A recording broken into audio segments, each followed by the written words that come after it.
Today, I'm gonna teach you how to make a meal with the 5 main anti-diabetes food groups. What I'm about to share with you is the easiest, most effective way to address the root cause of high blood sugar problems. We're not controlling symptoms here. We are getting rid of the problem for good. No extreme diets or rigid rules. And before we dive in, if you're looking for a simple, done-for-you meal plan that covers everything that we're gonna talk about today, comment guide below and I'll send it your way. It's free for everyone. Before we talk about food, let's clear up the biggest misunderstanding in diabetes right now. When it comes to your blood sugar, the problem is not fruit or potatoes or carbohydrates as a whole. The real problem is that insulin has stopped working properly inside of your cells. Once that problem is fixed, diabetes is history. Think of insulin like a key and your cells like a lock. When the lock is clean, the insulin key can open the door of the cell so glucose can go inside of it and away from the bloodstream. But when fat accumulates inside of those cells, that lock becomes jammed. The key, insulin, still shows up, but it cannot turn properly. So glucose, sugar, has nowhere to go and it backs up in your bloodstream, leading to high blood sugar levels. In a nutshell, that is insulin resistance, the inability of your insulin key to open the door of your cells so glucose cannot go in. And this isn't just theory. This is what science actually shows us about how insulin resistance develops. Research in the Journal of Lipid Research and multiple human trials have found that when excess fat builds up inside of your muscle cells and your liver cells, especially saturated fat, it interferes with the very signals that insulin uses to tell your cells to open up and take up glucose. This lipid accumulation creates some kind of traffic jam inside of your cells. This blocks the normal action of insulin, which leads to glucose to stay outside of the cell and in the bloodstream. Once you understand why this happens, the path forward becomes much simpler. So you may be asking yourself, what is causing this fat buildup inside of my cells? In other words, why are my cells becoming insulin resistant? The truth is that there isn't just one reason. Long-term calorie excess, years of being sedentary, poor sleep, chronic stress, and certain dietary patterns can all contribute to fat developing inside of your muscle and liver cells. But when it comes to diet, there's a lot that you can do to reverse this issue. As a matter of fact, what you eat matters just as much as how much you eat. And one of the clearest examples of this comes from a controlled feeding study published in the Journal of Diabetes Care. In this study, the researchers intentionally overfed people the same amount of extra calories, but they changed the foods where those extra calories came from. One group consumed more saturated fat, foods like butter, cheese, red meat, coconut oil. Another group consumed more unsaturated fats, found in foods like nuts, seeds, avocado, and some fish. And the last group consumed extra simple sugars. Can you guess which group became more insulin resistant? Just to be clear, the excess amount of calories were the same in all groups. The difference was in the type of food that they ate: saturated fats, unsaturated fats, or simple added sugars. Here's what happened. The group eating more saturated fat accumulated significantly more fat inside of their liver, became more insulin resistant as a result, and produced more glucose overnight, which directly drives high fasting blood sugar levels. And here's the part that most people don't even pay attention to. Their body weight barely changed. They didn't gain obvious weight on the scale. They gained fat inside of their organs, especially the liver, where it disrupts insulin signaling. Meanwhile, the groups eating unsaturated fats and simple sugars did not develop the same amount of insulin resistance, even though they were also overfed. That tells us something important. This isn't just about one single food. It's about where excess energy ends up inside of your body. Over time, fat that is trapped inside of your liver cells and muscle cells, also known as intracellular fat, interferes with insulin's ability to do its job. Again, insulin is like a key. Its job is to open the cell's door so blood sugar can flow into the cell and away from the bloodstream. When that system is working properly, blood sugar stays stable all day long. When it's not, sugar has nowhere to go and it builds up in the blood. So carbohydrates don't create this dysfunction on their own. They expose it. So if the goal is to reverse insulin resistance, the strategy is simple. Reduce excess fat stored in your liver and muscle cells. And the foods that you eat every day can either support that process or slow it down. The next 5 foods that I'm going to give you aren't just diet foods. They are metabolic tools that help you reverse insulin resistance at its root. Today, we're not micromanaging numbers. We are pressing the reset button on high blood sugar. And we're gonna do it by building a simple, delicious meal. So this actually feels doable and not restrictive. Food number 1, the blood sugar barrier builder, also known as greens and non-starchy vegetables. Spinach, kale, arugula, bok choy, broccoli, you name it. These foods are metabolic tools to improve blood sugar control. And this isn't just theory. A large study published in Nutrition and Metabolism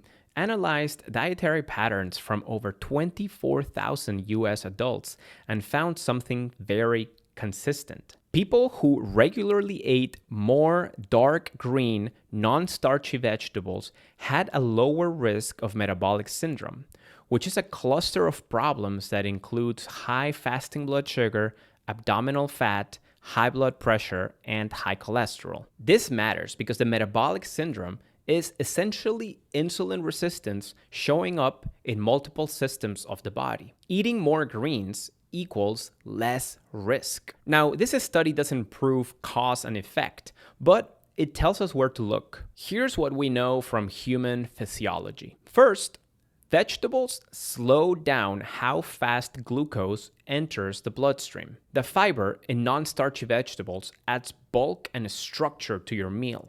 That fiber physically slows down digestion, so glucose enters your bloodstream more gradually instead of all at once. Think of it like a buffer, a natural brake system. That slower entry gives insulin time to work instead of overwhelming the system. Second, over time, vegetables improve insulin sensitivity itself. Dark green vegetables are naturally high in fiber, low in fat, and rich in micronutrients like magnesium and folate. Eating patterns that include these foods are consistently associated with lower insulin resistance, better insulin signaling, less central fat accumulation, and lower inflammation, which is exactly what this study observed at a population level. Now, here's how to use this information in real life. Make vegetables the foundation of your meal.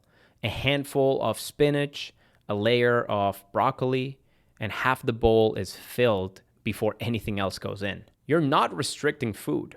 You're building a blood sugar barrier first. And that's where insulin resistance reversal actually starts. But here's the next step that most people miss. Once you slow down glucose entry, the next goal is to help your body handle glucose better for hours afterwards, not just during that one meal. And that brings us to food number 2, legumes and plant proteins: beans, lentils, chickpeas, and tofu. Legumes are a special kind of plant protein because they help you stabilize your blood sugar levels for hours afterward. In a published research looking at glucose responses across multiple meals, legumes have been shown to improve blood sugar control at the next meal as well. This is known as the second meal effect. Here's what that means in practical terms. In these studies, researchers gave people a standardized meal: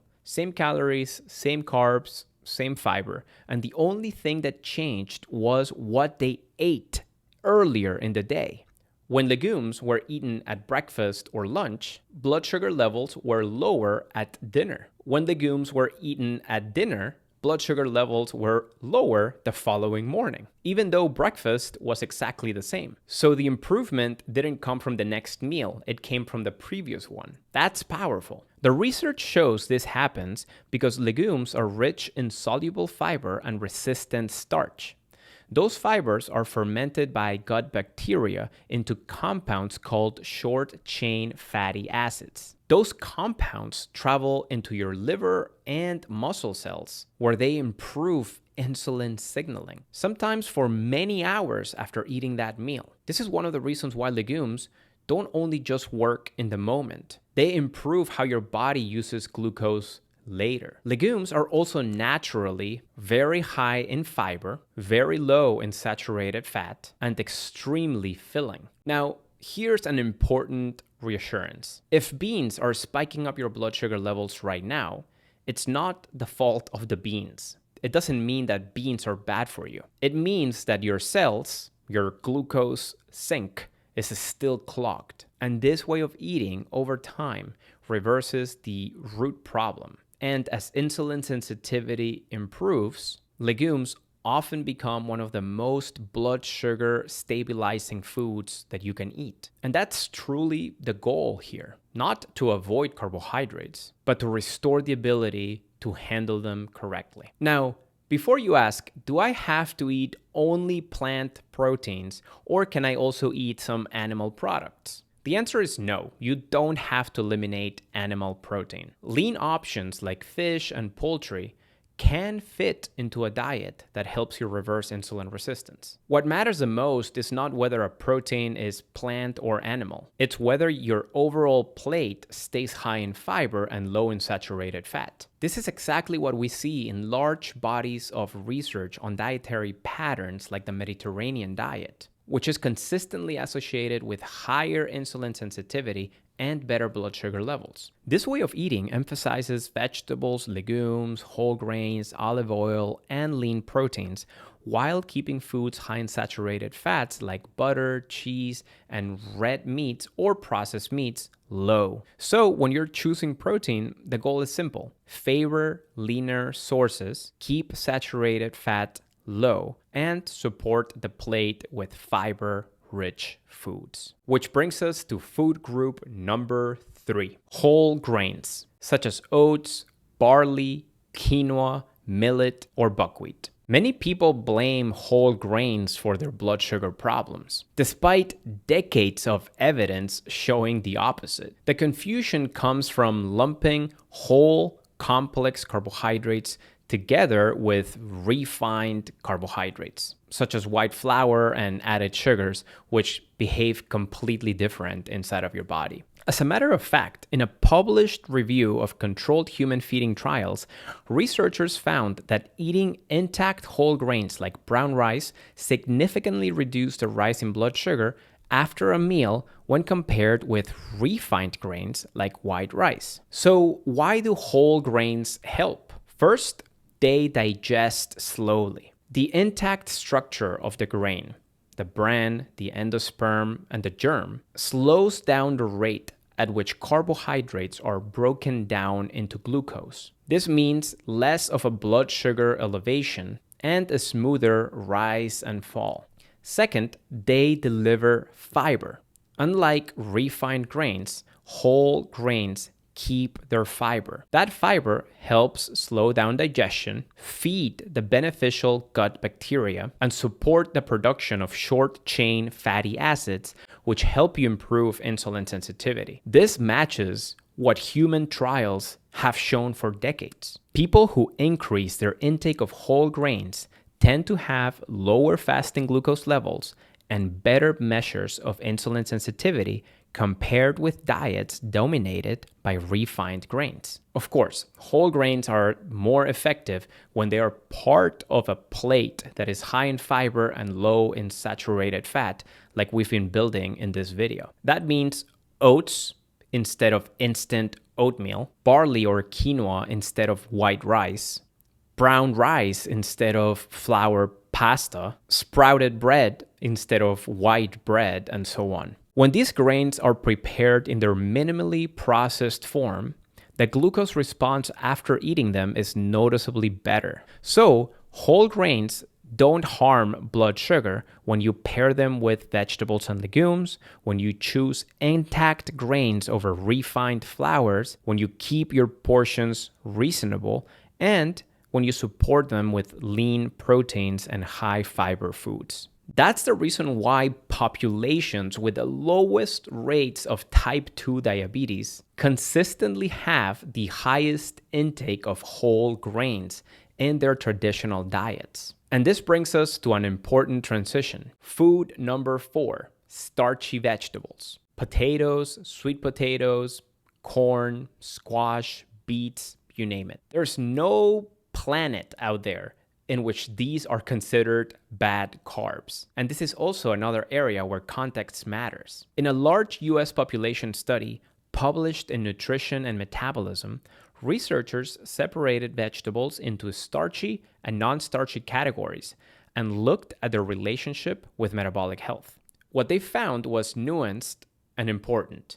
Highly processed forms of starchy vegetables, especially fried or refined potato products, were associated with the worst metabolic outcomes. But whole, minimally processed starchy vegetables, eaten as part of a fiber-rich diet, did not show the same risk. In other words, it's not the starch, it's the processing and the dietary context. And among all starchy vegetables, there's one that stands out: sweet potatoes. Sweet potatoes, especially the purple varieties, have a long history in traditional diets with exceptional metabolic health. In studies examining sweet potatoes, researchers have found improvements in glucose control, insulin sensitivity, and markers of inflammation. This is because sweet potatoes are rich in fiber, potassium, polyphenols, and anthocyanins. And there's a powerful real-world example here. Sweet potatoes were a cornerstone of the traditional Okinawan diet,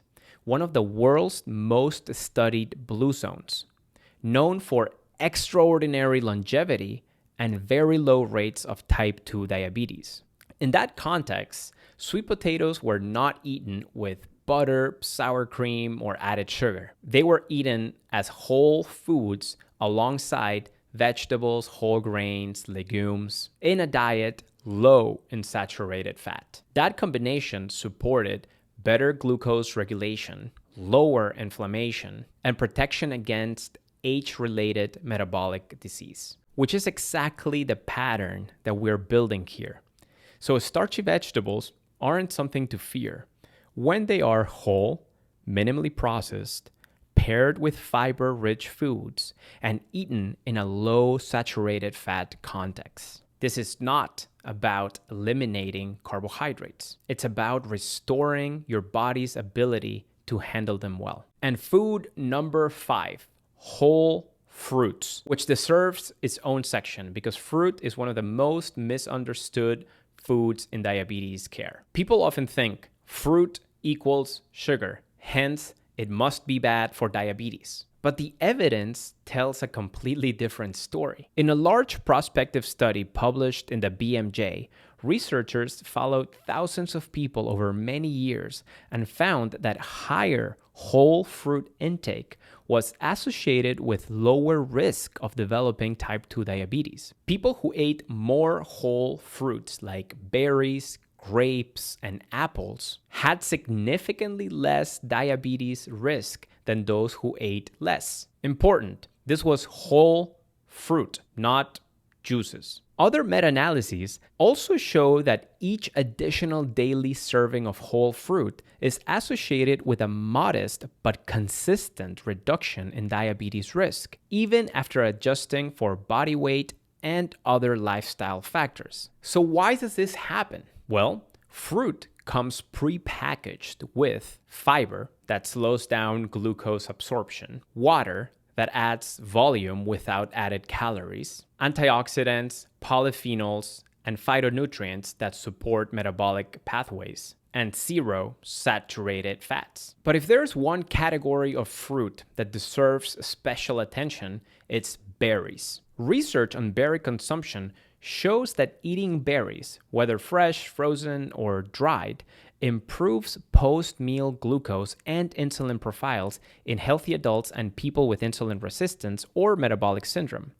Berries appear to blunt glucose spikes and reduce insulin responses after eating. So, what's so magical about berries? Well, they're particularly rich in anthocyanins and other polyphenols, pigments that act as antioxidants that improve metabolic pathways and improve glucose disposal. Berries also tend to have a lower glycemic index, meaning that they raise blood sugar more gradually when you eat them. They are also high in fiber per calorie consumed, and they provide beneficial plant compounds that improve gut and metabolic health. So fruit is not something that you should be avoiding, especially berries, if your goal is to improve insulin sensitivity. And that's why fruit has its own spot on the list. So here's the big picture for you.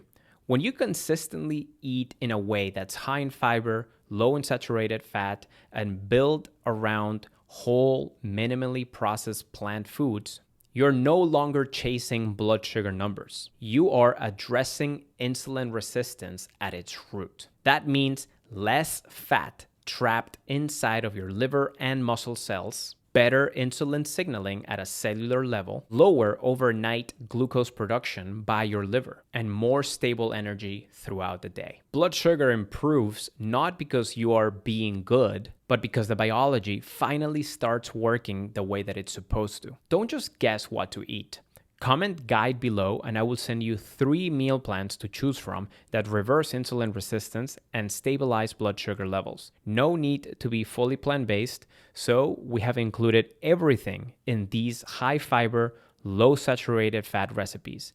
Comment guide below and it's yours for free. You don't need extreme diets. You don't need to fear carbohydrates. You need a strategy that respects how your body works. This is about clarity, not control, consistency, not perfection. I really hope that this video helped you out. Please go ahead and give this video a thumbs up and subscribe to our channel if you haven't done so already. And if you have any questions, please let me know in the comments below. See you in the next video.